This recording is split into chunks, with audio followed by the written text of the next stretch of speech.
رئيس الوزراء حكومة فدرالك الصومالية مدن حسن علي خير يوفتي وهجامينية يا maanta kula qaatay magaalada Washington DC gudoomiyaha cusub ee banka adduunka Mr David Malpass gudoomiye ku-xigeenka bankiga adduunka Hafiz Ganeem iyo gudoomiyaha bankiga adduunka ee dhinaca Afrika ra'iisul wasaaraha iyo madaxda bankiga adduunka ayaa ka wada hadlay talaabooyinka waaweyn ee dawladda Soomaaliya u qaaday dhanka dib u habeynta hay'adaha dawladda gaar ahaan nidaamka maaliyadda dalka kulamada ayaa sidoo kale lagu soo qaaday habsami socodka dadaalada Soomaaliya looga cafinayo deymaha kuwaas oo meelo wanaagsan maraya la siina dardargelin doono gudoomiyaha cusub ee banka adduunka ayaa sheegay inuu ahmiyad gaar ah siin doono Soomaaliya isla markaasna uu si toos ah ula socon doono barnaamijka deyn cafinta Soomaaliya shirka ayaa waxaa sidoo kale ka qayb galay wasiirada maaliyadda iyo bankiga dhexe ee Soomaaliya hantiroolaha qaranka Soomaaliya iyo xubno kale wasiirka wasaaradda maaliyadda jamhuuriyadda federaalka Soomaaliya mudane Cabdiraxmaan Ducaale Beyle ayaa warbaahinta qaranka uga waramay waxyaabihii ugu waaweynaa kulamadii maanta waxa shirar fara badan baa halka ka dhacay oo saad ogtahay waxa halkan yimi wafdi aad u ballaaran oo uu hogaaminayo ra'iisul wasaaruhu oo minister Falaani iyo dad fara badan la socdaan muhiimaddu waxay ahayd waxa weeye shirarkii waaweynaa ee World Bank ama banka adduunyada iyo fundka ay organize gareyn jireen weeye ama ay manage gareyn jireen isku keeni jireen annaga markaa muhiimadeedu waxay ahayd waxa weeye arrintii deyn cafiska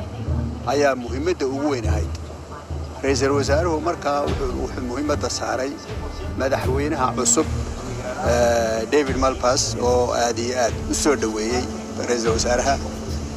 oo nagu yiri waxa weeyaan dawladdii ugu horeysay shaqadii maanta dawladda ugu horeysay aan damaynana kuwa Soomaaliya guuritaas sharaf weyn bay runtii noo ahayd talabaad waxaan iska wareysanaynay waxa weeye halka ay wax marayaan Soomaalida arrinteeda halka ay marayso arrintii deyn cafiskii ku soo daalay shaqada badan nagaga baxday halka ay marayso ayaan iska wareysanay taa waxa ka horeysay to kale oo anaga laftayadu aan la wadnay IMF-ta saduuqa lacagta adduunka aan la wadnay oo shalay daraad baan ku jirnay waxa soo dhan wixii ka soo meedha baxay waa shirkii imika madaxweynaha iyo ra'iisul wasaaruhu ay kulmeen iyadana lagu la faguray maxaa ka soo baxay baa la lahaa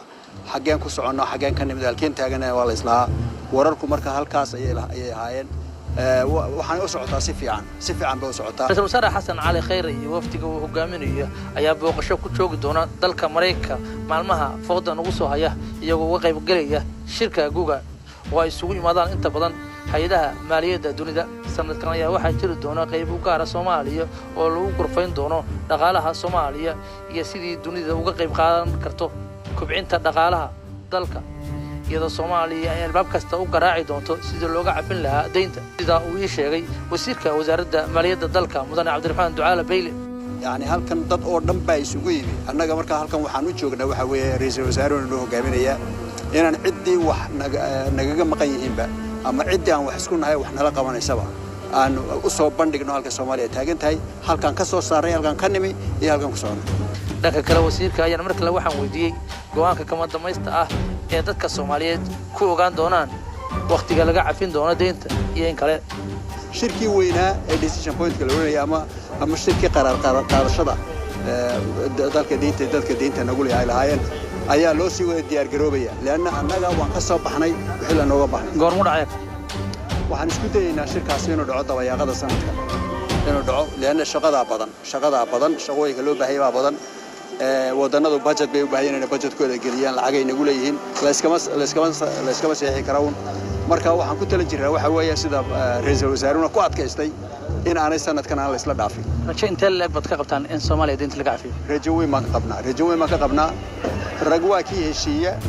ee wax isku ogaada annagu waxaan nidhi waxbaan idinla seexanay waxbaan kala seexanay annaga mas'uuliyad baan saaray iyo World Bank iyo IMF-kana mas'uuliyad baa saaray adduunyada kale ee deynta nagu lana mas'uuliyad baa saaray annaga xaqiiqada waxay tahay waxa weeye waxa annaga nasaarnaa inaan ka soo baxnay wasiirka wasaaradda maaliyadda jamhuuriyadda federaalka Soomaaliya ayaa wuxuu hambaliyo u diray madaxweynaha cusub ee banka adduunka waxaan aad iyo aad u hambaliyaynayaa madaxweynaha cusub ee muxuuha World Bank Mr David Malpass oo aad iyo aad noo soo dhaweeyay oo si garasho ku dheehan tahay noogala hadlay lacagta Soomaaliyeed iyo ma garanaysaa inaan soo celinta lacagtii Soomaaliyeed oo nagala hadlay waxyaalaha faraha badan ee nala qaban doonaan oo na tusay really in banka iyo isaga laftiisuba uu aad iyo aad u soo dhaweynay waxyaalaha Soomaalidu qabatay in wax lala qabtana uu hoosta ka xariiqay